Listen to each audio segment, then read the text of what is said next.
Well, long-time listeners of the ALF podcast know only too well that my favourite fish to target is the mighty Mangrove Jack. Sure, they're not the biggest fish you can target, especially up here in North Queensland, but they're just such a tough, take-no-prisoners kind of fish. It's hard not to enjoy targeting them. Of course, just the art of skipping lures under mangroves or getting them tied into snags, well, it's almost as satisfying as catching a fish. Well, not quite, but it is very satisfying, let's put it that way, to land that lure exactly where you want it. And that's what you need to do with jacks. You need to get your lure very, very tight to cover. 9 times out of 10, that's where they're going to be. Now, as I record this intro, there's a storm brewing outside. The humidity's up. The temperatures are up. It's absolutely perfect jack fishing weather. And sadly, I have other commitments and can't get out there. But I thought, you know what? I'm going to listen to my favourite ALF podcast episode on fishing for mangrove jacks. And that was David Hodge talking about fishing for jacks down around Townsville. Now, this is a classic ALF episode, not just because it's about mangrove jacks, which I love, not just because Hodgie has such great insights into how to catch these fish, but also because Hodgie is a magician at putting a lure where he wants it. His casting skills are exceptional, and it was great to be able to talk about that with Hodgie as well. Now, the good news is for ALF listeners, very shortly I'll have something to help you with getting accurate casts exactly to where you want them. We'll find out more about that in the weeks to come. And of course, it goes without saying that one of the things you need to be able to do that is to be able to see what you're casting at and casting to. So a good pair of polarized sunglasses, we've already got that covered, of course, because over at Team Doc Lures, we've got a Tonic sunglasses offer there, because in my view, Tonics are hands down the number one choice when it comes to sunglasses for fishing. So Tonic sunglasses deal over at Team Doc Lures. You can check it out by going to doclures.com/tonic. A bit of a spoiler alert here. When you get over there, you're going to find out you get price match guarantees, you get satisfaction guarantees, you get a couple of packs of Pro Lure clone prawns thrown in as a bonus for no cost, plus you get a Team Doc Lures membership. If you're not a member, and if you are a member, you get $50 worth of store credits at the Team Doc Lures Tackle Collective. So definitely worth going to check that out, doclures.com/tonic. There's even a virtual assistant there that will help you to choose exactly the right frames and lenses for your specific needs. If you've got any questions, you can always give me a shout and I'll help you to pick the right sunglasses for you. Okay, well, it's that time, folks. I can't go fishing right now, but I can definitely live vicariously by listening to this repost of David Hodge's great interview about fishing for mangrove jack in the Townsville area. So, folks, enjoy this episode. I really hope it helps you to catch a few more jacks. This is the Australian Lure Fishing Podcast, where we share the secrets of Australia's lure fishing gurus every Monday, Wednesday and Friday. And now here's your host, Greg Vinyl from doclures.com.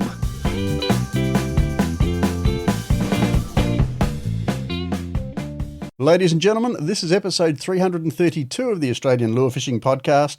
I'm Greg Doc Lures Vinyl, glad to have your company today. My job, of course, is to bring you some of Australia's best and brightest lure fishers to share a few tips that will help you and I catch fish on lures, just like our guests do. Now, today's guest, Dave Hodge, otherwise known as the Barefoot Fisherman, will be well known to many people because as a fisherman, he's been somewhat in the public eye for quite a few years, although he keeps a bit lower profile these days. So Hodgie had his own TV show. He's worked on the super tank doing casting and fishing demonstrations. He's a trick caster, probably one of Australia's best, in fact, when it comes to casting. And he regularly does casting demonstrations at boat shows and the like. He writes for magazines, and he's one of those guys that has just genuinely loved fishing his whole life, never lost that passion, and he's only too happy to help anybody who wants to know a little bit more about what he does and how he does it. So this conversation today was a very difficult one to end. By the time we got to the end of my usual questions, I still had plenty more questions to ask, such as the infectious nature of Hodgie's enthusiasm for the sport. So we're going to go through lots of information about how to target mangrove jacks, specifically around the Townsville area, which is Hodgie's backyard. But of course, much of what transpires in this conversation applies no matter where you fish for mangrove jacks anywhere in Australia. And I guess one of the things I really appreciated about the conversation with Hodgie was his focus and his attention to the fundamentals. Sure, you can have fancy tackle and fancy lures, but Hodgie loves to demonstrate that with some fairly basic and economical tackle, if you know the techniques, anyone can go out and do the things that he does and enjoy some amazing next-level fishing. So it was good to get his perspectives on what those important things actually are. It's things like casting. It's things like understanding the tides. positioning your boat, and understanding that the most expensive, flashiest imported lures aren't necessarily any better or any worse for jack fishing than some more economical versions. So it was an amazing conversation with Hodgie. I thoroughly enjoyed it. One of my all-time favourites, I'd have to say, so far. And I want to express my thanks to Andrew Johnston for this episode as well, because I've been trying to track Hodgie down for a little while. He does live a fairly quiet life these days, and Andrew contacted me, suggested Hodgie as a guest, and then connected the two of us together. So that was tremendous. Thank you so much, Andrew. I know all ALF listeners will appreciate that you made that connection for us. So folks, in just a moment, I'm going to get Hodgie on the microphone. We're going to get this episode underway. But before I do, please consider that the ALF podcast is absolutely free to listen to. 332 episodes so far, absolutely free. Nobody's ever had to pay a cent for those, but it does cost some money to produce, and it certainly takes a lot of my time. So if you enjoy the ALF podcast, and particularly if you'd like a few extra bits and pieces, like some more in-depth interviews with some key guests, perhaps some live Q&A sessions, some ebooks, and maybe some audio masterclasses, well then please consider joining Team Doc Lures, because all of that stuff is available over there. But more importantly, Team Doc Lures is all about keeping the ALF podcast alive and well and keeping us on air. So to everybody who's joined Team Doc Lures so far, and that number is steadily increasing every single day, a heartfelt thank you to you guys, and especially those who joined up right at the start when there wasn't a lot of content on the Team Doc Lures site. Thank you for supporting the podcast. Thank you for your patience as we've got more content coming onto the site, and we have new content coming as soon as next week. There's going to be a new audio masterclass going up in just a few days. So the content keeps coming, and a whole lot of great stuff in the pipeline for Team Doc Lures. So if you haven't checked it out already, go over to team.doclures.com. That's team.doclures.com. Have a look and see what's there. If you're interested and you want to support the podcast, then you can sign up there. It'll cost you about $2.50 a week. So it's not a huge amount of money, especially considering the content and the value that's inside that members only area, which is growing all the time. So once again, that's team.doclures.com. Go and check it out. It costs nothing to check it out. And if you don't feel that there's value there, you don't want to support the podcast, that's absolutely fine. You can continue to listen to every episode of the ALF podcast online or on the ALF mobile app, absolutely free. Thanks once again to everybody who's signed up so far. The support has been tremendous. I really appreciate it. But now it's time to get on to the main game for today's episode. And that, of course, is my interview with David Hodgie, the barefoot fisherman. So folks, get yourself a nice cold drink, stick the earbuds in, shut out the world.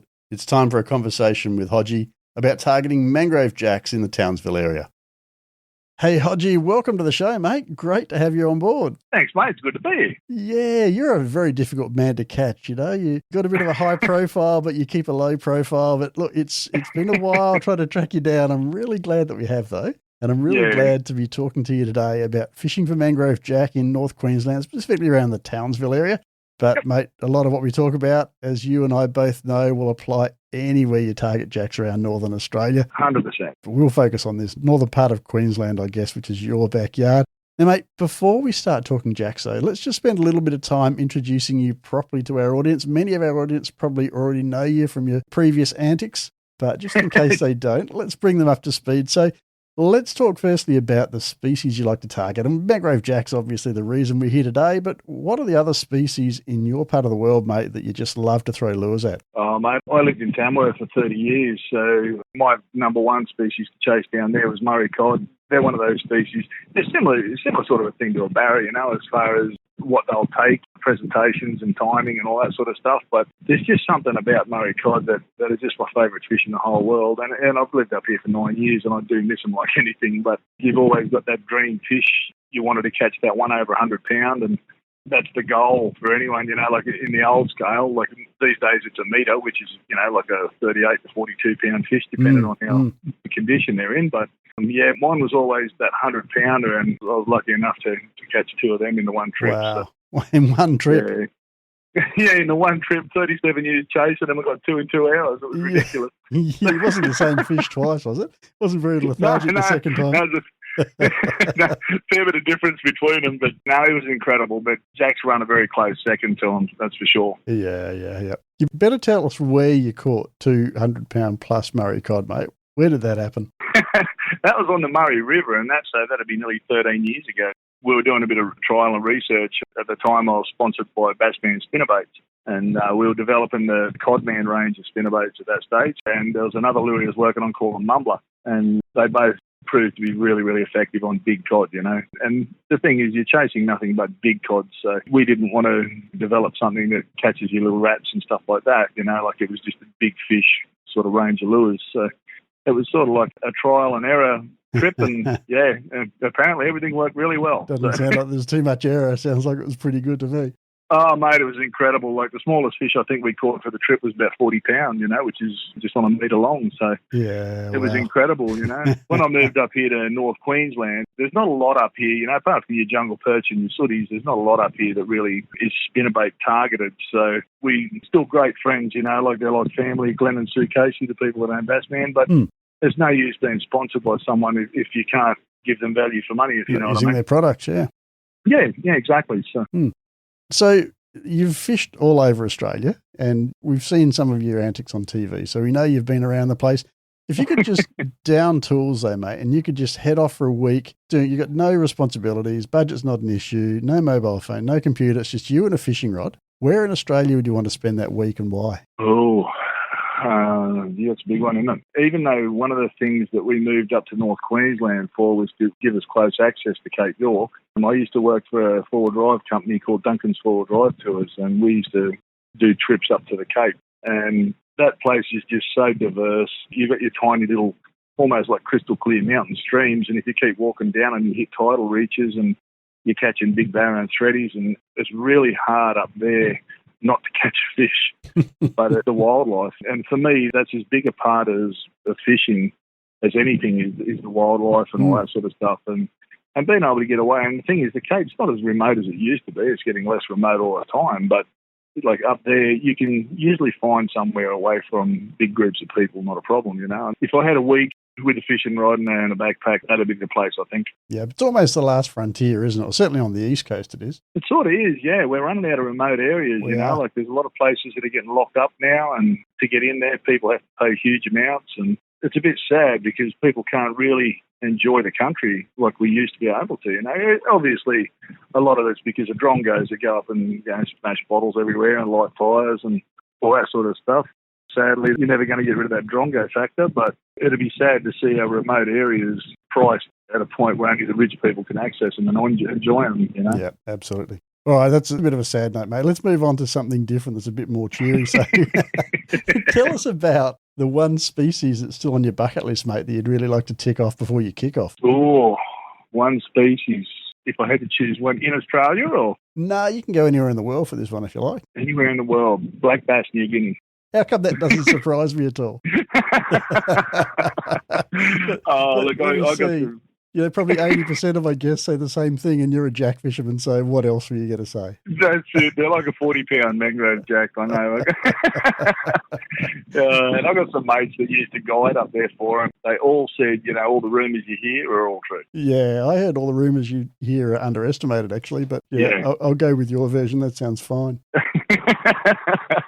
Yeah, look, I think as far as a challenging species goes, I think they've got everything, and let alone the country that you're going into to catch them. But honestly, they've got everything for me. They've got a bad attitude. They pull hard. They hit hard. Good mate of mine, Dean Butler, he was guiding up there. He got what they estimated as a 50-pounder on fly. You know, like that's a hell of an achievement. Like I said to him, how the hell did you pull that out of there? And he said, I threw the fly in there, it ate it, and I kicked the motor into reverse. Point the rod at the fish and motor out. Yeah, it's pretty brutal. He just wrapped I think he was using a Leviathan fly line, like an 80-pound braid cord, and he just wrapped it around his hand and reversed the boat out. Yeah. But incredible fish. Not a fish you can muck around with. Hey, Hodgie, if we were to rummage through your boat or through your tackle box, mate, what's something we might find there that might come as a surprise to the average angler?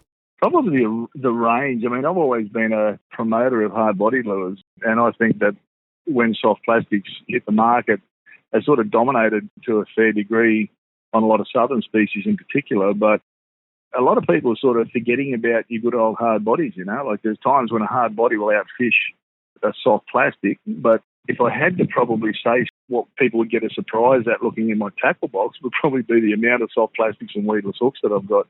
I've been mucking around with it now for a long time, and there's definite patterns there, but it's a matter of finding that combination on the day that's getting the bite, you know? Yeah. Well, you better believe we're going to circle back around to that conversation a little bit later on in this interview. And mine your brain for a few gold nuggets on that. Yeah, look, probably the one lure, because, I mean, these days, a lot of fishermen believe that fish feed by price tag. If the lure's not over $30, then it's not a good lure. You know, we've gone down that sort of mentality as far as, and I don't think it's an elitist thing or anything like that. I think that it's that people, if they can afford to buy a $35 lure, then obviously it's a good lure, but they tend to go past the $15, $16, $17 lures that have been around for 30 years and still catch fish. You know, fish haven't evolved that much where they don't eat by the same vibration and silhouette. And working in at the tackle shop, I work at the fishing warehouse in Townsville here, and you get guys come in there and they'll look at a lure, and if it's only $16 or $17, because they'll ask, oh, what's one of your favourite Jack lures? And I'll point it out, and they'll go, is it really? You know, it's only $16 or $17. I could charge you $30 for it if you like. That's right, I can charge them more if they want, but that's the thing, you know, like the old Tilson barras, when the jacks are full on, depending on where the timber has come from in the tree, when the timber's sourced to make a lure, it'll either sink, float or suspend. So there's that variation between the different lures that come out. So Tilsons are probably one of those lures that I've always got with me somewhere. And the other one is, speaking of expensive lures, is those Bass Day, the little sugar deeps, the little 90 mil sugar deeps. They're another lure that, being a suspending lure, they're just one of those lures that I've always, and seem fairly hard to source for some reason. We go through heaps of them at the warehouse, but definitely they seem like one of those lures that people find hard to find, if you know what I mean. We're going to come back to lures in a bit more depth as well later on. So yep. It is very refreshing to hear you say you don't have to buy the most expensive lures. I know I love making handmade wooden lures. Yeah. That's one of my passions. Timber lures, I think, have so many advantages over plastic lures.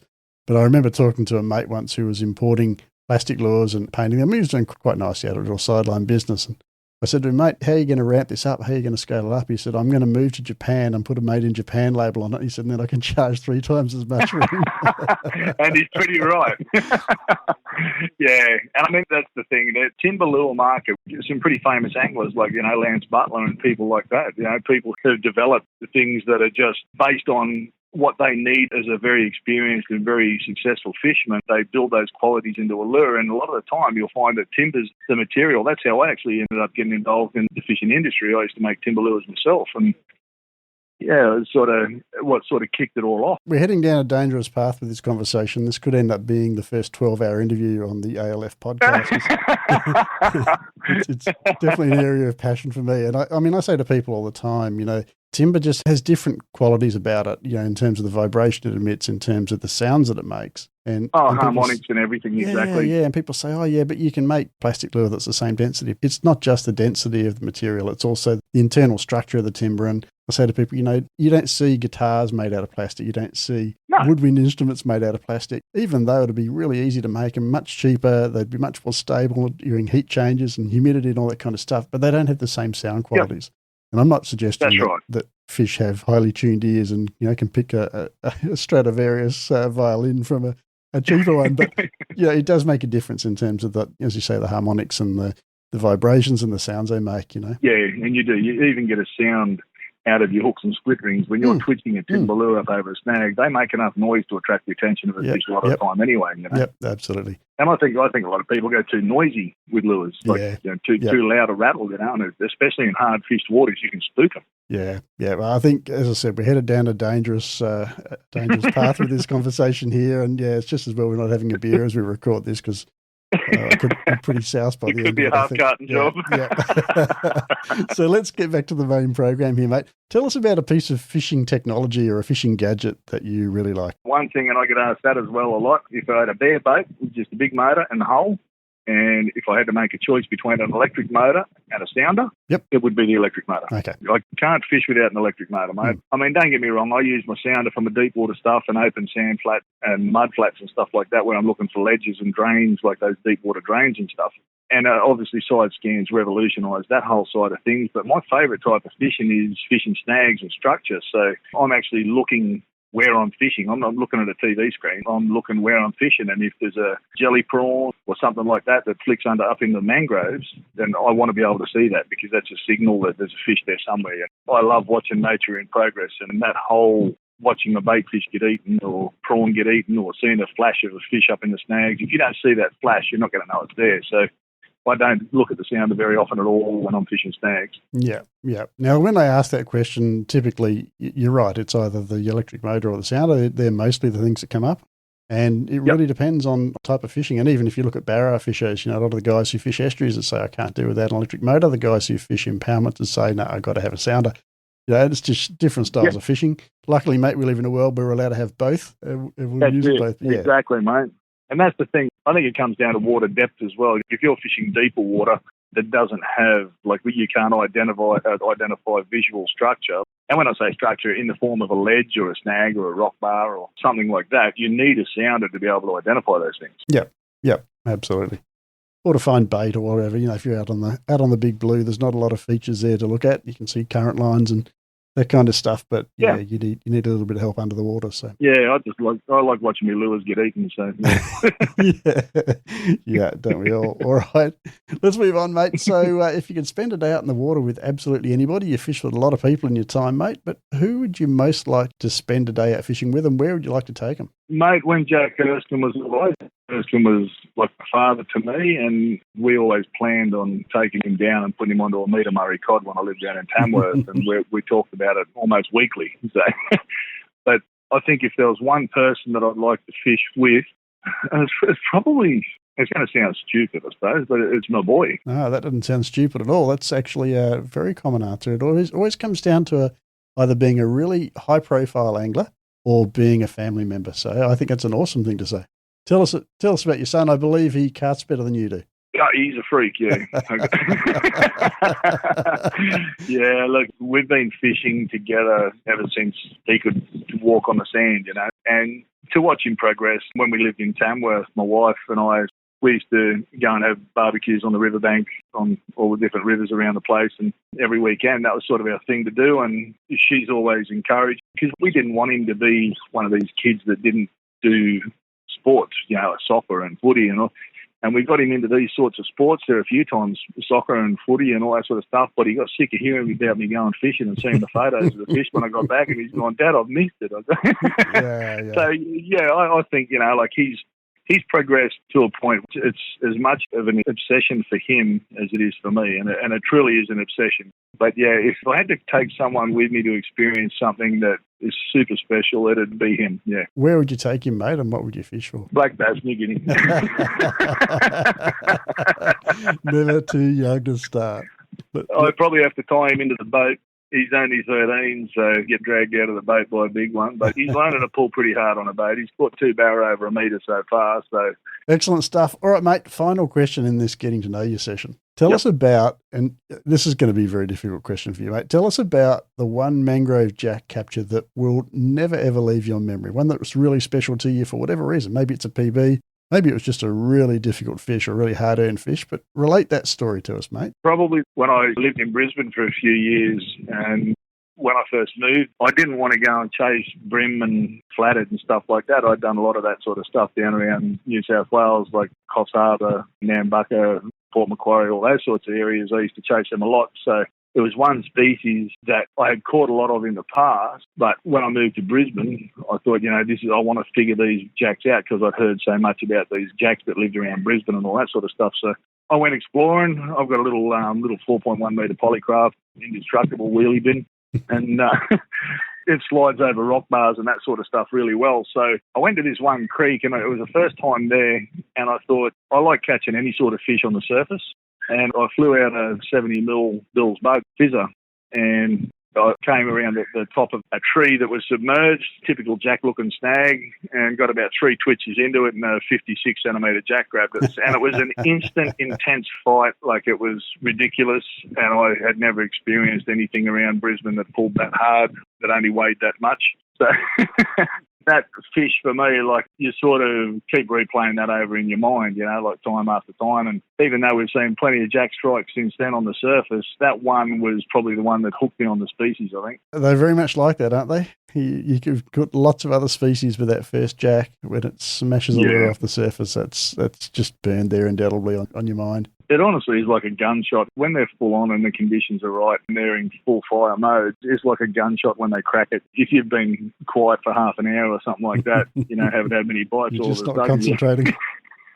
That's exactly right. It's one of those things that really jolts you back into reality. So the big thing is down there, like majority of your jacks down there are bigger, and that's a big thing up here around the Townsville area and North Queensland in general. A jack over 50 centimetres is a monster jack. Down around Brisbane, it's just not uncommon at all. It's a lot of our jacks were over 50 centimetres. Like, I remember I got a 70 centimetre one at Noosa. Whoa. Yep. You know, and it was actually, to be honest with you, when you asked me that question about the most memorable jack, it was a toss-up between that one and the 56. But yeah. You just never know what size jack is going to hit you next. You know, like we saw one here 2 weeks ago that'd be 60 centimetres. They're definitely around. I mean, 60 centimetre fish, they're not uncommon these days down on the Gold Coast in particular, in that northern New South Wales area. They're pretty common there. They are down there, yeah. I wish they were more common up here. Yeah. Well, yeah, but your lure bill would go up dramatically, I think. So, yeah, you can look at the bright side. Oh, yeah. What we lack here, I think, in size of jacks, we probably pick up in terms of the number of fish and the number of days where they're probably a bit more aggressive than down south. So. Yeah, definitely agree with that, Yeah. All right, mate, let's get into some of this stuff that's going to help our listeners who might be interested in targeting jacks in North Queensland and elsewhere, but particularly in North Queensland. Let's get into the stuff that's going to help them to do that and hopefully put a few runs on the board. So tell us something that perhaps the average angler wouldn't know about catching mangrove jack that they really should know if mangrove jack are their priority. Yeah, if jack's your number one target, you need to stop worrying about barra because you're going to accidentally catch barra while you're chasing jack anyway. That's just a thing that happens, you know, like. But I would say if you had to narrow it down to the most important aspect of catching a jack up here, I think it's timing of your tide. Okay. For me, that is. Obviously, your type of structure and your type of lure on that structure is really important, but your number one priority is being where the jacks are. If you can't find them, you can't catch them. We're definitely going to talk about that in a minute because this was one of the things when I first started fishing for jacks, mate, and I was down on the Sunshine Coast, so I know the Noosa system pretty well, but when I first started fishing for them, the big mistake I made was that, and I don't know whether I'd read something or somehow or other I'd formed the assumption that jacks just sat on a snag and that was their home and they just stayed there.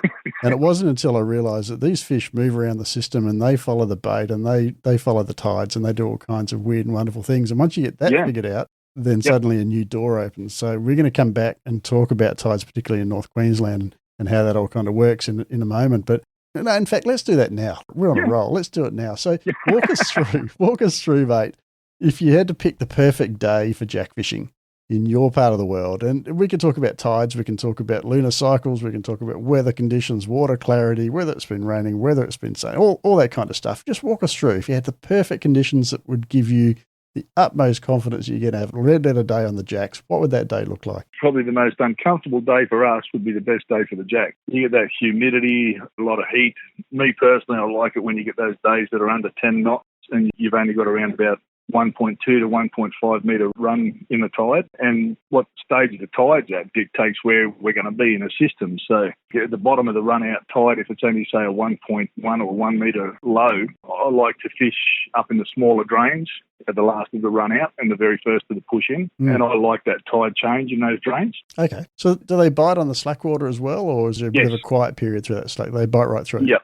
Okay. Yeah, they do. And we're hopeless. We've got at least 4 rods each rigged up in the boat when we go. So we've got one with a suspending hard body, one with a weedless plastic, one with a surface popper. And we've got all our options covered. And when that tide change comes, we tend to go to that lure I mentioned before, the Bass Station Sugar Deep, the 90 mil. And I suspend that then. Because what generally happens then is you find that your mangroves are out of the water and you're looking for deep structure. You're looking for those colour changes in the water. You're looking for holding positions of the fish. And as you know, jacks at that particular stage of the tide, they will hold close to their structure. It's not until you get a bit of run in the water that they start to move out from the snags. But we tend to use a lure that suspends indefinitely. You can hold it there for 10 seconds if you need to get a bite out of the fish. And when that tide run stops, the water clears up that fraction more. And so what we do is we'll sit at least 15 metres, which doesn't sound like far, but when you're jack fishing, that's actually quite a fair way for us. But we'll sit about 15 metres off the snag and we'll suspend hard bodies over the top of it. And you can sort of lure them up to come out of the snags that way. On the tide change itself, you know, you hear these expressions, no run, no fun, and all the rest of it. But in my opinion, the more neat the tides, the better the jack fishing we found. Yeah, and I've heard this a few times with North Queensland fishers, not just for jacks, but also for barra. And, Yeah. The tidal movement is so big up here and the currents can be so fast. And, of course, with that fast current, you also get dirty water. And so that makes it doubly hard again. So getting a lure tied into cover and working it through that cover when there's a current ripping through, is just, it's asking for snags. It is, mate. That's right. And that's why the weedless plastics come into it. And your faster water and your stuff where you've got to combat that sort of thing, you've got to get your weight right for your hook and everything. And when you get that quieter water, the other thing that we do is if we found, you get those shallow flats that are on around about a 5-degree angle, they sort of slope down from the mud flat down into a channel. Yep. We cast long casts when the water's, particularly when the water's clear, we'll cast long casts in front of us with either a little 60mm rooster popper or a 90mm sugar, what they call a sugar pen, which is the surface version of that lure that I was talking about a second ago. Yep. And we will catch them off the surface on not structure so much, but the ledge where it drops off that little bit deeper. They cruise that ledge looking for bait. And you'll see them sometimes, they'll charge up off that ledge into the shallow water less than a foot deep and smash the bait. So we're trying to intercept those fish. Yep. And they're miles away from structure when they do that. They are. The nearest snag might be 50 metres away, but they'll cruise that tiny little contour line. Yeah, very For interesting. me, that's actually one of the more exciting ways to catch them too, because you're fishing open water, which means we downsize our braid and our leaders and everything too, so we can cast small lures a long way. Yeah, yeah. Now, you mentioned that you like the last of the run out tide, the bottom of the tide, and then the first of the run in. Is that because at the other phases of the tide, the water's up a bit higher, they're getting in amongst the mangrove roots and a bit harder to get to, or is there some other reason? Once all your bait and everything's funneled out of your drains and it can't be up in there anymore, you'll find a lot of little drains that you can't actually see at any other stage of the tide other than dead low. And it's just a different aspect because you're going to have different types of snags that hold fish at different stages of the tide. And for us at the bottom of the tide, we find that some of our bigger jacks will actually come out of those tiny little drains that are only like 1.5 feet wide. And they're only a foot deep too. Right, yeah, okay. But are you talking here sort of mangrove line drains, or are you talking about the little, sort of drains that come through the flats? So at high tide, they'd be completely underwater. just those little ones that come out of you'll see them funnel the mangrove roots. You'll see them come out like 20 metres something. And the mouths of those drains, we catch quite a lot of good jacks. I mean, obviously casting structure is the most familiar thing that people think of when they go chasing jacks, but they've got to go somewhere and they still feed. And when there's no snags and there's no water in the mangroves, where do they go? So they go to those little sharp drop-offs, which is close to where they're going to go when the tide starts to flood again. Yeah, interesting stuff. Anything else we need to know about when to fish? What about things like time of day, time of year? As soon as you get up. Anything like that? As soon as you get up, and go until you can't fish anymore. Right. But, no, like as far as like timing in the year, you mean? Both time of year and time of day. So, I mean, quite often we hear in various parts of Australia that, the jack fishing is hot right, sort of right through the day, and other places we hear, well, no, it's really a early morning, late evening thing is when they're on the bite, and occasionally you get the odd one through the day. But night fishing's always it's a no-brainer for jacks if you're willing to go out and cast lures around at night. They're always active then. Yeah, exactly. And that's a big thing that a lot of people, obviously up here, you need a large set of testicles if you're going to go throwing lures around at the night time. Yeah, we've had a couple of BDIs sort of pop up really close to us, but that's an exciting way to catch a jack. There's absolutely no doubt about that. But if I had to pick a time of year, usually it's the beginning of the warmer weather, like that August, September, when it's easier to find pockets of warm water. I often find bigger numbers, like actually schooling jacks at that time of year. Okay. Yeah. Where do they school, mate? Are they in the deeper water when they're schooling on the snags? Are they? Yeah, generally one consistent sort of factor in that is if you can get, how you get those mangrove roots that at any stage of the tide, they're in the water. Yep. If you can have a log or a fallen tree in amongst those deep mangroves, that's probably the most consistent area that we found big schools of fish. Okay. And generally they're bigger fish too. I remember there last year, my young fella and I found a school of jacks that were, the smallest one we saw out of the whole school was 50. And there would have been, it was an easy 50 centimetre fish, and that it was the first one to hit us, and the young fella nearly got ripped out of the boat. I had to grab him by the shirt. But he had his feet hard up against the gunnel, and he was actually looking the other way when it hit him, and his rod just sprung tight. He yelled out, "Whoa!" And I turned around. He was on the way over the side. So, but he missed that one, and he cast back in there again, and he had another one that was bigger come up and hit him. And then I cast back in there. I had a hard body on. I had a Laser Pro 120 on. And I had one that we reckon was probably around that 58 to 60 come up and straightened the hook on it on the strike. I got big fat thumbs and I had that firmly wedged on the spool. So because if I gave him an inch of line, he had me no matter what. So he was gone. Yeah. Obviously, I could have put that rod down and picked up my 30-pound outfit, but I didn't. I had the lure in my hand at the time. And but, mate, I reckon we would have seen probably a dozen jacks over 50 centimetres in that one school. It's not something you see very often up here at all.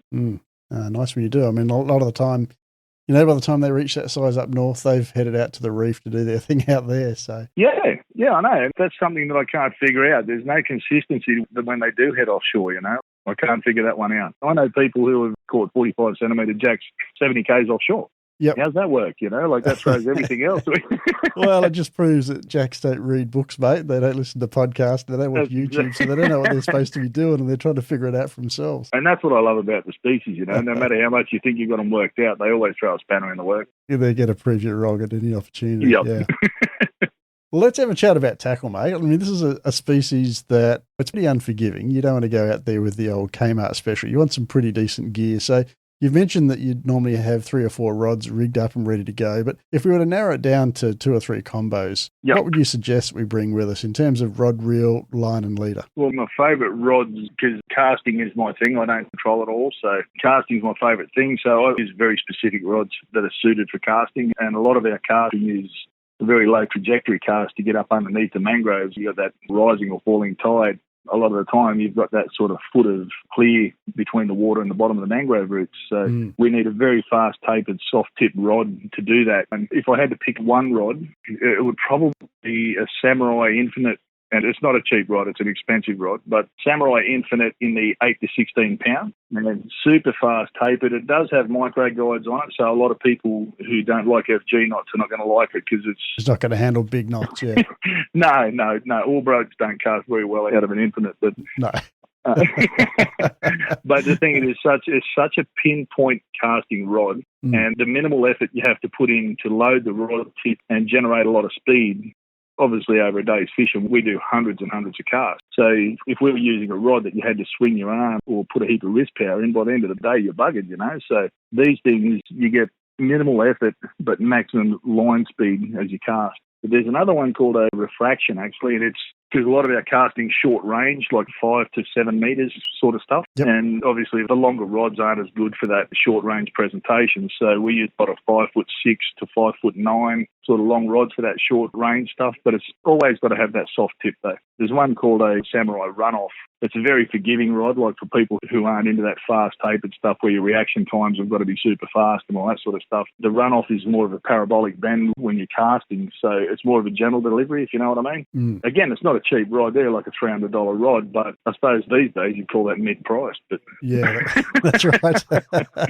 But yeah, I do use a lot of, there's another rod called an Atomic Arrow, and it's a budget rod. And we use it a lot because it does exactly the same thing as what we're talking about. It's super soft tips, but we've got very thick walled blank in the butt section. So when we need the casting side of it, we can skip a soft plastic or gently what they call stop and drop soft plastic or a hard body on the surface. But when you hook up, you've got all these guts in the butt section so you can keep the jack's head point natcher. Once they get their head turned, you're in trouble. So yep.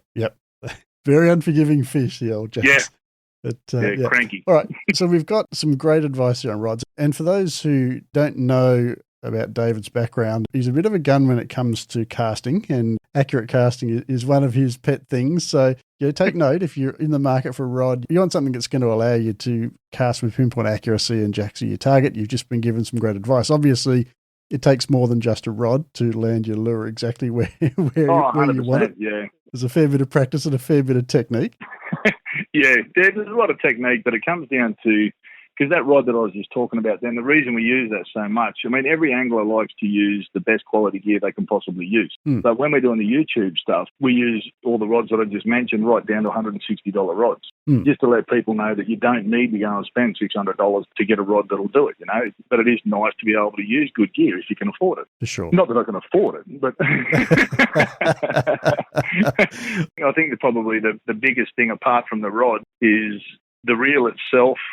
You get a lot of reels these days that have super light spools on them, and that's a very important part of lure casting because the lighter the spool, the lighter the lure you can cast. Yes. You know, like if you go out there with a Calcutta 200, beautiful reel for trolling and bait fishing and casting big hard bodies, but if you're doing short range casts and trying to generate a lot of speed with minimal effort, the spool, once it's loaded with line, weighs too much. You have to use a bigger lure to revolve it. Yep, some good advice there. So give us some advice on what reels we should put on these rods, mate. Almost every day we see people come into the shop with reels that seemed like a really good deal at the time. It was a $50 reel and it's got 11 ball bearings, and the first time it smells salt water, you can call it a disprin because if you're really quiet, you can sit there and listen to it dissolve.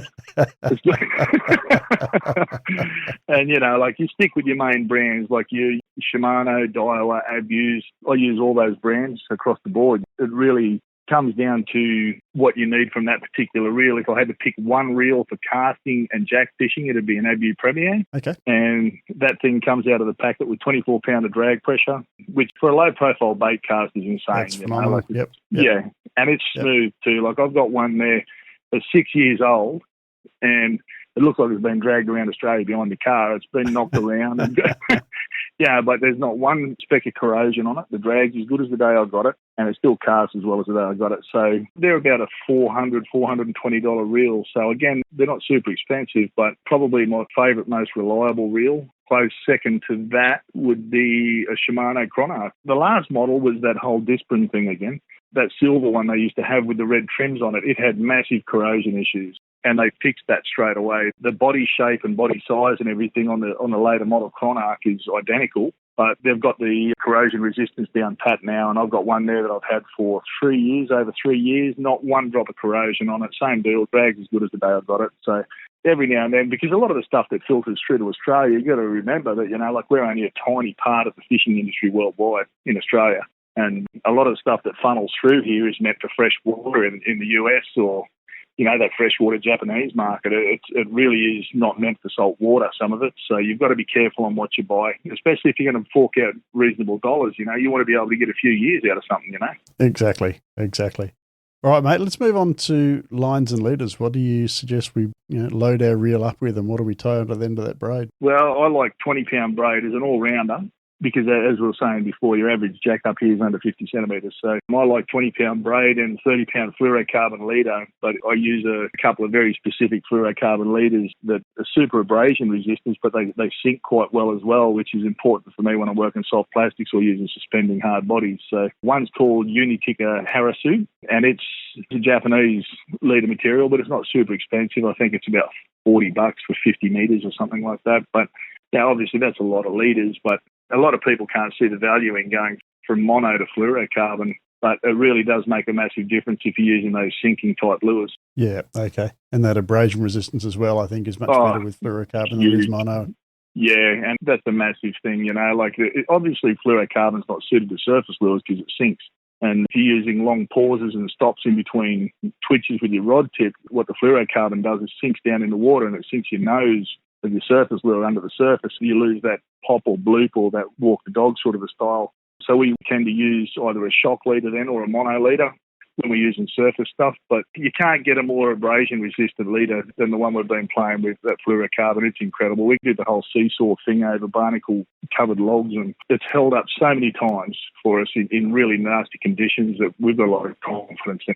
Yeah, you've done really well so far, but here comes the real test, mate. So we've talked tackle, and you're a tackle guy, but now we're going to talk lures. And what we typically try and do on the show is narrow it down to 3 lures that if we were to just be limited to fishing those 3 lures over the next few months, these are the ones that Hodgie would say, you could be reasonably confident that no matter what happens, what conditions you come across, these lures will serve you well.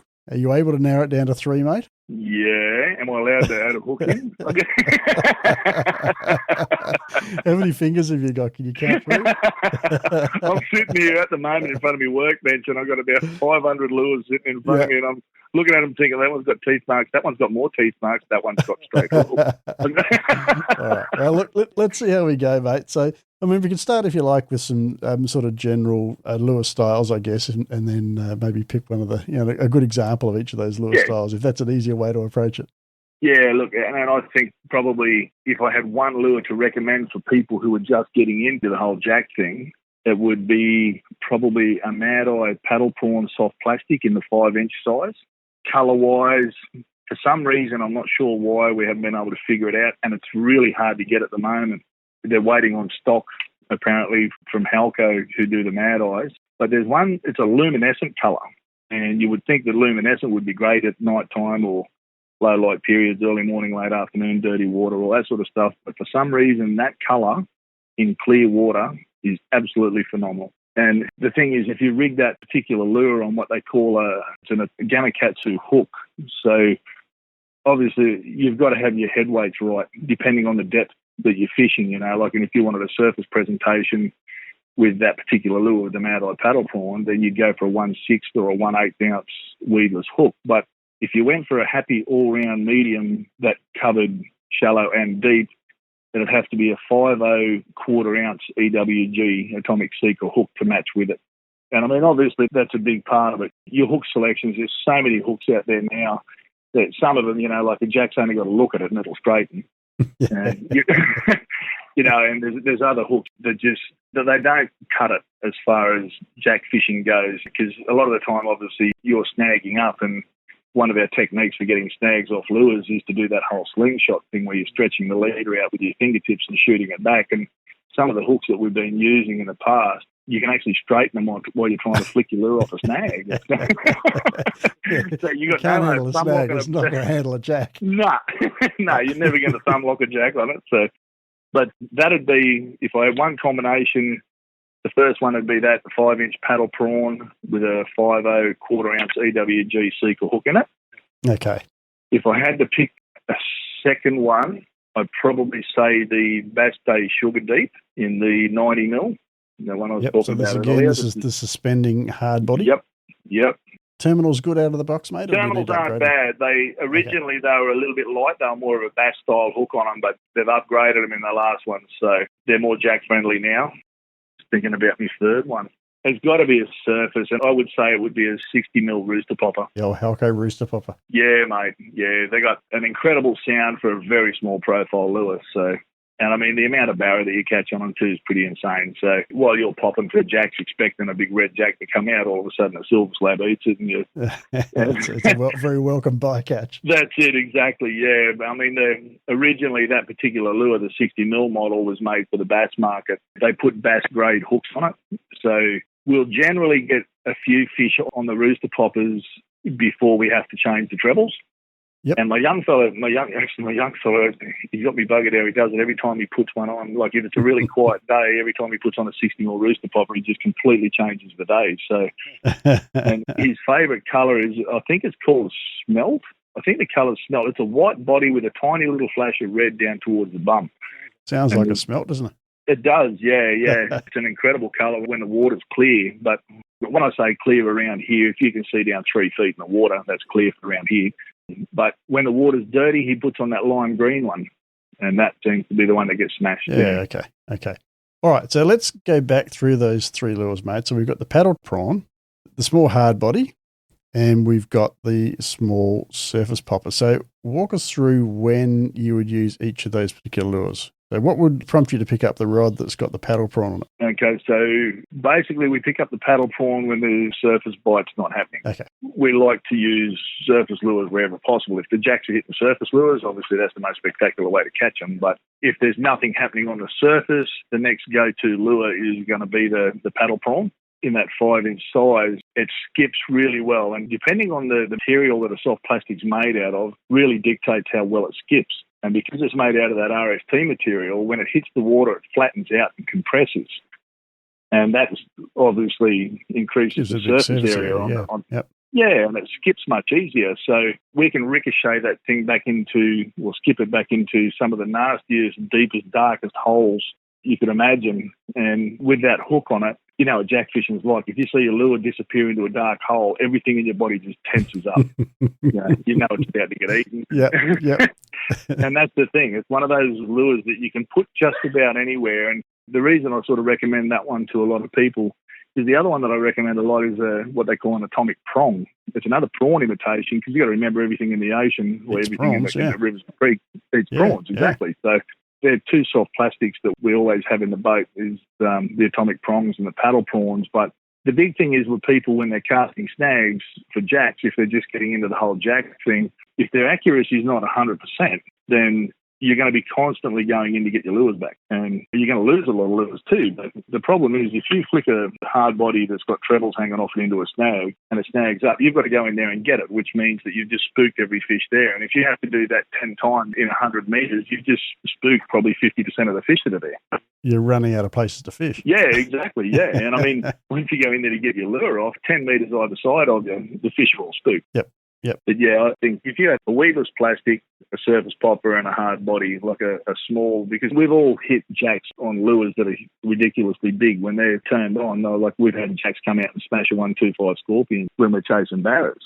So when they're turned on, they'll take on a big lure. But as a general rule, I found that the smaller lures like that sort of 80 mil Tilson Barra, sort of 90 mil Sugar Deep, that sort of size is a good happy medium for jacks. You mentioned you use the surface lure, obviously, if they're feeding on the top. Are you only casting with the surface lure if you're seeing surface activity, or are you a bit like myself and you're so addicted to the surface bite that you're always going to bang a few casting with a popper first?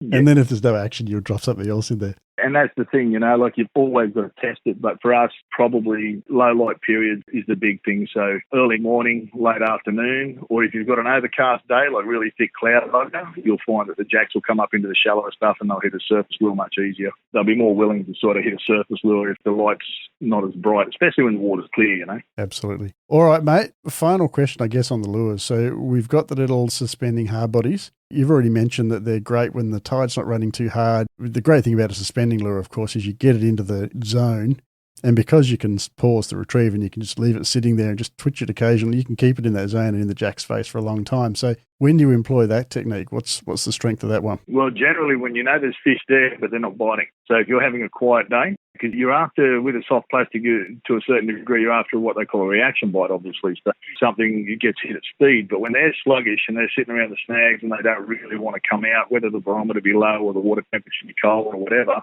the suspending lure, they're inquisitive. They're pretty aggressive as well, but all fish are pretty much inquisitive. If you've got a lure that suspends and holds over a piece of structure for quite a while, the more inquisitive they get. And the closer they get to it, if you give it that little twitch, if it's been sitting in there for 5 seconds and all of a sudden you give it a little twitch, if they're within 6 inches of it, even though we can't see them because they've got to tuck back and everything, as soon as you twitch that lure, all of a sudden your line comes tight. If there's one there, and they sort of, it's like anticipation builds, the longer they look at it. Yep. And when they decide to hit it. And that's the other thing too, is your hookup ratio on suspending lures is generally pretty good because they're grabbing it as they head back to the snag, and you've got a little bit of slack in that equation, which allows the fish to turn their head and set the hook. Good stuff. Now, I've got a couple more questions for you, mate, before we round it out. But before we do that, I'd like to give you the opportunity, if you've got any sponsors, to perhaps give them a bit of a shout out and let us know what they do for you. Yeah, look, mate, for sure. I was pretty lucky because way before I was ever sponsored, I used the products that I'm sponsored by now. That's the way it should be. Yeah, mate, and that's the thing. So many young fellas these days, they want to get into the fishing industry and everything, and it's probably one of the biggest questions that I get asked about if people are going to get into the fishing industry. Who do you pick for a sponsor? And the answer is simple. It's someone you've got 100% confidence in. Yep. Don't prostitute yourself for anyone. Just because someone wants to throw money at you doesn't mean you have to accept it to promote something that you don't like. And for me, Halco was the first sponsor that I ever had. And I used to use a lot of Halco lures, the big poltergeist, like the 80 mil poltergeist and the relic docks, all that sort of stuff from Murray Cod down south. And they approached me, that'd be 27 years ago. And then they're still one of the sponsors and 100% great Australian company and do a great product. The thing I like about their products is that they are cost effective for people. They're not ridiculously priced. They're that mid-range sort of lure, Very honest lures, I reckon, the Halco lures. Just basic, solid, well-made, do the job, no frills sort of lures. Strong as anything. And the big thing with them is the development that goes into them. It's not just a matter of make something that looks good. You wouldn't believe I've been involved with a lot of the development of the lures with Halco over the years, and you wouldn't believe the quality control that goes into it. To be honest with you, it's their reputation that they pride themselves on, is the fact that they can produce a tough lure at an affordable price. Yeah, yep. Yep, very But good. the other sponsor I have is Frogley's Offshore, which, again, I used a hell of a lot of their products before I sort of was sponsored by them years ago, and 100% faith in everything that I use on them. Like the Samurai rods, as I say, like I don't troll. So Samurai's obviously a majority of their rods are made for casting, and that suits me right down to the ground. And when I'm doing the casting accuracy demos at the shows and expos and stuff, everyone comes up and they always ask, what the hell's that rod, And it does things that a rod shouldn't do. I use those little 12 to 16 pound refraction, what they call a Samurai refraction. And wherever you point that thing, it goes. There's a very quick response time. And I was using that for a lot of my bass fishing before I was to my Froglies. But they do a lot of products too that are out of the box. Well, and you've talked about all the Bass Day stuff, of course. The sugar pens and the sugar deeps. Yeah, and the powder coats. They do stuff for anglers to be able to customise their lures. And as much as I love my Halco lures, Froglies do a product which is a stick-on scale pattern. So what you do is you'll stick it onto the side of say you've got a white lure that you want red scales on. You cut out the size patch you want. You can put a red scale pattern up the side that lasts a long time. It's not just the sort of thing that lasts for a day's fishing. You see a lot of the stuff that you'll see on the YouTube channel too, they do a product called Protect Powder Coat. And all of my jig heads, all of my weedless hooks are all done in Protect Powder Coat. We trialled them side by side, and we did it for years. And you chuck an uncoloured head in there, like just a standard old lead-coloured head on a soft plastic, and you're going to catch the odd fish, there's no doubt that's going to work for you. But since we've been mucking around with this powder coat on the jig heads and on the lead weight on the weedless hooks, our catch rate's just gone through the roof. So, it's made a massive difference because it's all UV active. So it's a massive thing as far as light penetration goes, making your lure stand out down deep in the water. So obviously UV light penetrates 70% further than a normal light ray. So when you've got something that's UV active, you say that your light reduces at 2 feet, your lure is still going to stand out with its UV active component on the lead another 2 or 3 or 4 feet down. So you're getting the attention of more fish from further away. So there's lots of stuff like that. They do another one called a sticky weight, and we've all seen it before. They're a lead weight that you put on a hard body where you can fine-tune your lure to either suspend or sit bum down or nose first, or just by adjusting your little stick-on weights you put on a hard body, and you can make your lure do whatever you want. You can make it dance, Incredibly useful. Yeah. It's a big, big part of what we do, yeah. All right, mate. Now, look, what we have a habit of doing on this show, mate, is putting together some really, really good show notes that help all of our listeners to get all of the information that you shared with us in a nice, concise format. So, folks, if you want to zap over to doclures.com and type Hodge, Hodge, into the search bar, that'll bring up the show notes for this particular episode. And in those show notes, of course, will be a PDF you can download. There'll be an MP3 you can download if you want the audio. There'll be some links to Hodgie's sponsors. I might even put in some social details for him, but I can't guarantee you'll find them because I struggle to get him on social media. But if I'm you a little bit of a hermit. Not a hermit, but I'm not anti-social, but I hate social media. The only thing that we do, any social media, is the YouTube channel, and it's not a flash YouTube channel. It's just something that helps people to be able to fine-tune what it is that works. You better tell us how to find your YouTube channel, mate. We will put the link on the show notes as well, but what's the YouTube mate, channel? It's just under the same name as my old TV show I used to. It's just under Hodgie the Barefoot Fisherman, and it'll come up. I don't know. It's been going for about 8 or 9 months now.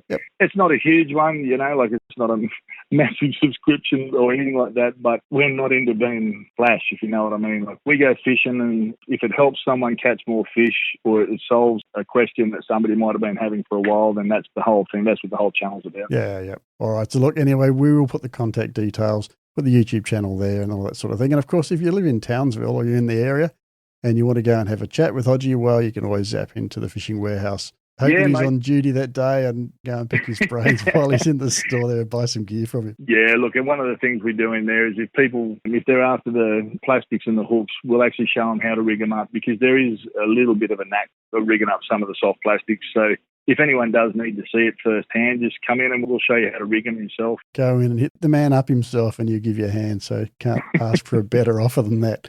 Fantastic stuff. Hey, mate, we've been going for a bit of a while, but it's been such a fun conversation that I really don't want to end it just yet, but I will, because we do need to both go off and do other things, I'm sure. But I've got a couple of final questions, mate, before we do sign off.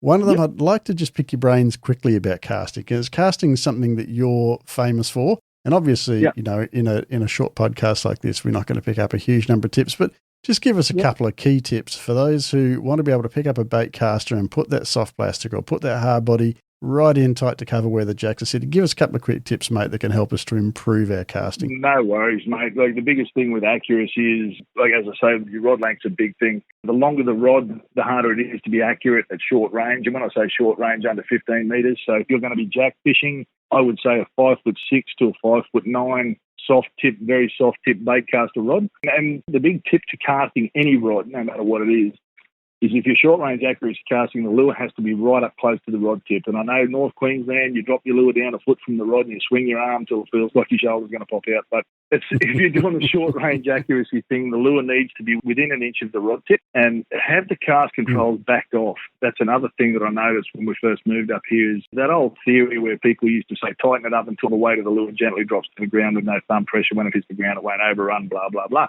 But the problem is that the more you tighten that cast control up, your axle control, which is that little dial on the right-hand side, the more you tighten that up, the more power you have to put into the cast to combat that friction in the reel. And the big thing is the more power you put in, the less accuracy you have. So try and get used in the backyard. Like one of the videos we put up was, it was during lockdown, the whole COVID lockdown thing, and we had cabin fever. So we did a muck around video in the backyard on how to wind the lure right up to your rod tip and accuracy cast.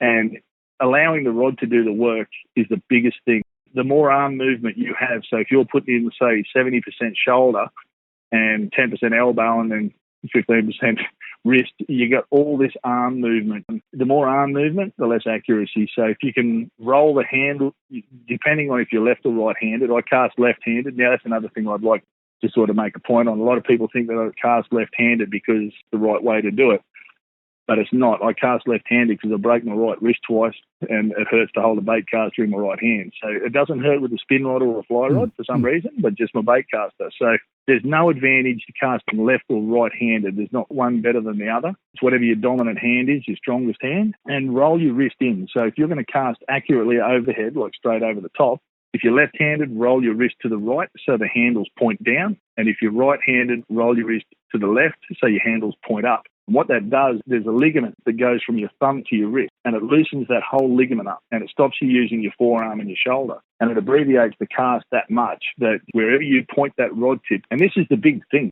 do this in the backyard. The best way to do this is get in the backyard and set out a bucket or a soccer ball or something to aim at. And draw an imaginary line. As you lift that rod tip up and down, draw an imaginary line up the middle of your target. So you're not casting from side on. If you're casting from side on, you're never going to be able to gauge it, 100% accurate.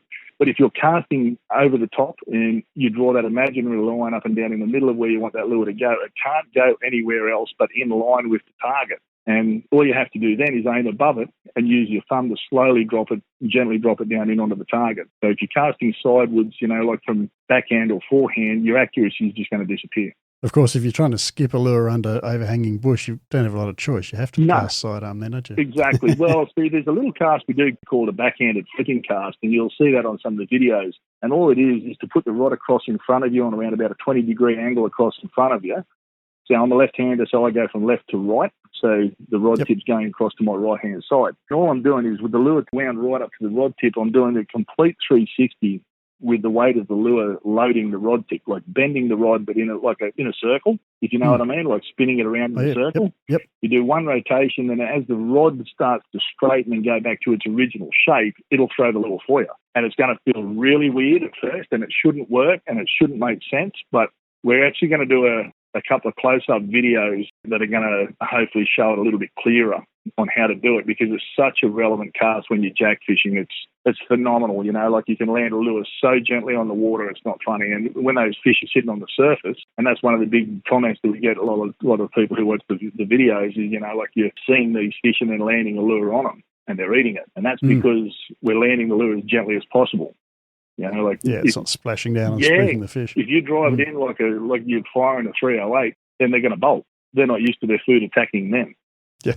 So, but absolutely. That's the biggest thing is probably I'd say if the two tips would be lure as close to the rod tip as possible and draw an imaginary line up and down in the center of the target and aim above it, around about 6 feet above it, and then use your thumb to control it and drop it in. but no power. Just back all those cast controls off. If you've got a magnetic cast control, no more than 2. If it goes from 1 to 10, no more than 2. On the axle control, the simplest way to tune in your axle control is to back it off until you can grab hold of the spool, and you'll feel that slight bearing slap from side to side, and tighten it up just like a quarter of a turn at a time until the play's gone out of the side bearing, and then it's set perfect for all your lure weights. You just have to educate your thumb. Everyone can educate their thumb. Great stuff. All right, mate, one final question, then I really am going to let you go. It's about it's about when we are out there targeting jacks, we do manage to skip that lure or land that lure in that deep, dark, gnarly hole that you've just told us about, knowing that there's every chance our lure may never, ever come out of there. Yep. Give us a couple of hints for getting a lure out of there once that fish has smashed it, mate. Go hard or go home. Yeah. Look, and that's the big thing that we get asked a lot is how we're getting the jacks out on 20-pound braid and 30-pound leader. And the simple fact is the reflexes have to be super sharp and very, very quick. And as soon as you feel that line come tight, you've got to set the hook. And as soon as you set the hook, you start short pumping and you keep the head pointing at you for as long as possible. If you back off on them and they get to turn their head, then even a 38, 39 centimetre jack will bury you. So, you just short pump them out. Obviously, don't high stick it. Working in a tackle shop, we see lots of one-piece rods turned into four-piece rods. It's always the product that's to blame. It's funny because they walk in and they go, "How'd that happen?" It just broke. Yeah. It must be faulty. It just broke. Yeah, rods don't just break. But I mean, jacks are one of those fish. They will find any weakness in your tackle. Yeah, but you've got around about 45-degree angle, so your rod doesn't come above 45-degree angle, and short pump the hell out of them and just keep them coming out nose first. Great stuff. Hey, Hodgie, it has been an absolute blast talking to you, mate. As I said, I could keep going for another couple of hours yet. I've got endless questions that I could fire at you, but I'm not going to.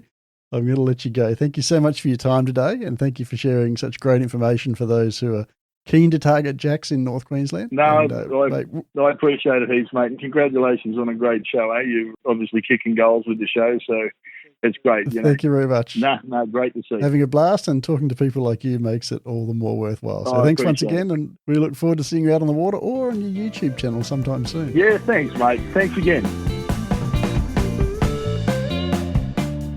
Don't miss a single episode of ALF. Subscribe and rate us on iTunes or jump on the doclures.com website for downloads and show notes. Till their next episode, Tidelines.